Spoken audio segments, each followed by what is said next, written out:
Welcome back, and Hala joins me now in the studio. Hala, what's first up today? Over 100 leaders are in Copenhagen to try and agree on a global pact to reduce greenhouse emissions and help developing countries deal with climate change. And some of China's top entrepreneurs have also held a conference in the Danish capital.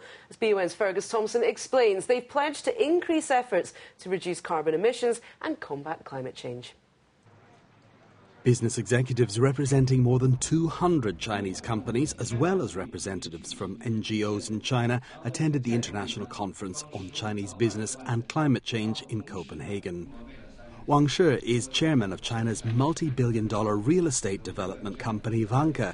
He explains how realization of the dire consequences of rising temperatures hit him. A visit to Mount Kilimanjaro in Africa made a deep impression on me in 2002. I heard the mountain should have snow on it all year round, but when I went there it didn't have any. Then I understood that due to global warming, the mountain isn't snow-capped all year round. And if the temperature keeps rising at the current rate, Kilimanjaro will have no snow at all in just 30 years. China has offered to cut its carbon intensity, the output of carbon dioxide per unit of gross domestic product, by 40 to 45% within 11 years from 2005 levels. And Wang Shi said Vanke is willing to contribute its share to help the government realise that goal. Our hope is that by 2014, renewable energy will account for 5% of all energy consumption in our residential developments.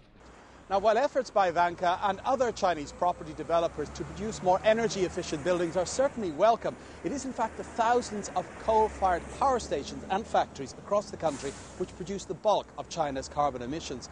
Entrepreneurs here argue that much of what they produce is in fact destined for the developed countries, who benefit from the Chinese manufacturing industry without being saddled with the carbon emissions.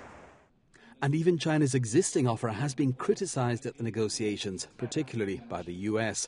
These critics say it still doesn't put a cap on the overall volume of Chinese emissions, which will still grow if its economy continues to expand. Back at the meeting in Copenhagen, the Chinese business representatives released a joint declaration calling for improved protection of the environment. And the fact that high-ranking Chinese business owners have come to Copenhagen at all is a positive step.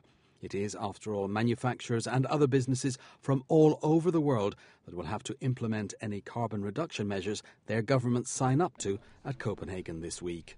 Fergus Thompson, BON.